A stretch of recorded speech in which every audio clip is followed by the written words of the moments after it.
না পুনাকন বৰুৱাৰ লগত মোৰ যথেষ্ট ভাল সম্পৰ্ক আজি অলপ আগতে তেখেতে মোক ফোন কৰিছে কিবা কামক লৈ আমি কথা পাতিছোঁ তেনেকুৱা কথা কোনো নাই যেহেতু অসম গণ পৰিষদৰ এটা শক্তিশালী ভেটি চাবুৱাত আছে আৰু ভাৰতীয় জনতা পাৰ্টিও এটা ভেটি আছে তো এনে স্থলত আমি দুইটা সংগঠন যেহেতু আমি মিত্ৰজোঁটত আছোঁ তেওঁলোকৰ সংগঠনো অটুট ৰাখিব লাগিব আৰু আমাৰ সংগঠনো আমি অটুট ৰাখিব লাগিব যেহেতু অসম প্ৰদেশ ভাৰতীয় জনতা পাৰ্টি মাননীয় ৰাজ্যিক সভাপতি অসমৰ জনপ্ৰিয় মুখ্যমন্ত্ৰী ডক্টৰ হিমন্ত বিশ্ব শৰ্মা ডাঙৰীয়াই ইতিমধ্যে এই কথা কৈছে যে LSC ভিত্তিত সমষ্টি ভিত্তিত যদি কোনোবাই মিত্ৰতা কৰিব বিচাৰে তে কৰিব পাৰে কিন্তু ৰাজ্যিক স্তৰত বা তেনেকুৱা হেৰি স্তৰত বা জিলা স্তৰৰ পৰা হয়তো মিত্ৰতাৰ কথা অহা নাই আৰু সেইকাৰণে মই 100% নিশ্চিত যেন আমাৰ ভাৰতীয় জনতা পাৰ্টি আমি নিৰ্বাচনত অকলীয়াকৈ অৱতীৰ্ণ হ'ম আৰু সেইকাৰণে মই আজি খোলাকৈ আপোনালোকৰ যেতিয়া আপোনালোকে প্ৰশ্ন কৰিছে মোক যে মাননীয় বিধায়ক পুনাকন বৰুৱা ডাঙৰীয়াই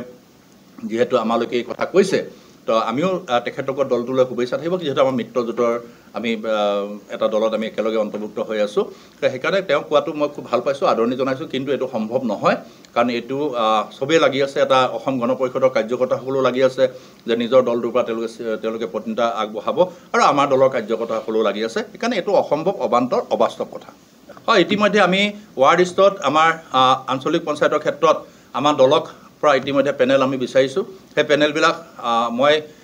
জানুৱাৰী মাহৰ ভিতৰতে এইখিনি ডিচেম্বৰৰ ভিতৰত এইখিনি লৈ পেলাই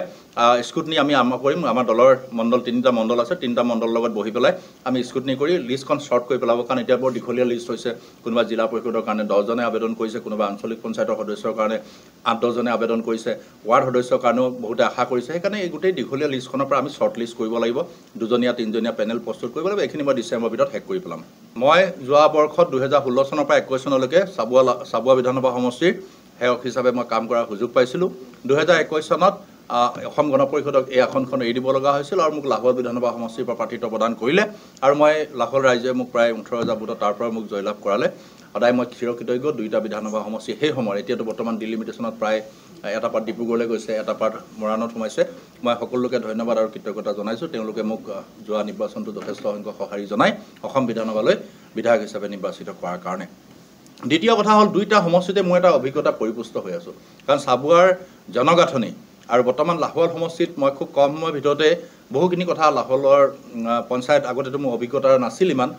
লাহে লাহে মই এতিয়া এই অভিজ্ঞতাখিনি বুটলিবলৈ সক্ষম হৈছোঁ কেনেধৰণৰ সমস্যাই জৰ্জৰিত হৈ আছে এতিয়াও বহুত সমস্যা আছে এনেকুৱা নহয় যে সমস্যা নাই বহুত ৰাস্তা পদূলি নিৰ্মাণ কৰিব লগা আছে বিভিন্ন ধৰণৰ শিক্ষা প্ৰতিষ্ঠানবিলাক ডেভেলপ কৰিব লগা হৈছে এইখিনি আমি পৰিকল্পনা কৰি প্ৰস্তুত কৰিছোঁ আৰু জানুৱাৰী ফেব্ৰুৱাৰীত আপোনালোকে গম পাব যে বহুখিনি ৰাস্তা পদূলিও হ'ব আৰু বহুখিনি স্কুলৰ ইনফ্ৰাষ্ট্ৰাকচাৰবিলাকো ভাল হ'ব আৰু আমি লাহোৱালৰ ব্লক PHCৰ কাৰণে ইতিমধ্যে আনটাইডত মই 2 কোটি টকা পাইছিলোঁ আমাৰ যিটো খনিকৰ পাৰ্কখনৰ আপগ্ৰেডেশ্যনৰ কাৰণে কিন্তু সেইটো ইতিমধ্যে দহিয়া বুলি এটা হেৰি আৰবান ডিপাৰ্টমেণ্টৰ ফালৰ পৰা ইতিমধ্যে তাত সেই টকাখিনি আবণ্টন হোৱাৰ কাৰণে মোৰ 2 কোটি টকাটো বাচি গৈছিলে আৰু জিলা উপায়ুক্তৰ যোগেদি মই মোৰ এখন পেজত লিখিতভাৱে পঠাইছে যেহেতু মোৰ ব্লক PHCটো খুব বেয়া অৱস্থাত আছে জৰাজীৰ্ণত আছে যদি সেই তাত 2 কোটি টকা লগাব পাৰোঁ তেতিয়া মই ভাবোঁ যে ব্লক PHCটো ডেভেলপ কৰিব লগা আছে একমাত্ৰ স্বাস্থ্য কেন্দ্ৰ বুলি ক'লে লাহোৱাল ব্লক PHC সেইকাৰণে মই সেইটো ক্ষেত্ৰতো যথেষ্ট এটা গুৰুত্ব প্ৰদান লৈ পেলাই ইতিমধ্যে কামখিনি আগবঢ়াবৰ কাৰণে প্ৰয়াস আৰু প্ৰচেষ্টা চলাইছোঁ ইতিমধ্যে প্ৰায় অংগনবাদীবোৰ প্ৰায় 50% অংগনবাদী চেণ্টাৰবিলাক ইতিমধ্যে মডেল চেণ্টাৰলৈ ৰূপান্তৰ হৈছে আৰু এই বৰ্ষত ইতিমধ্যে মই 46টা কালি পৰহি 43টা ইতিমধ্যে আবণ্টন দিয়া হৈছিল আমাক মাননীয় মুখ্যমন্ত্ৰী আৰু ফাইনেন্স মিনিষ্টাৰ অজন্তা নেওগ ডাঙৰীয়ানীয়ে আৰু সেইখিনি কামো ইতিমধ্যে আৰম্ভ কৰাৰ কাৰণে আমি এতিয়া যুঁজা কৰি আছোঁ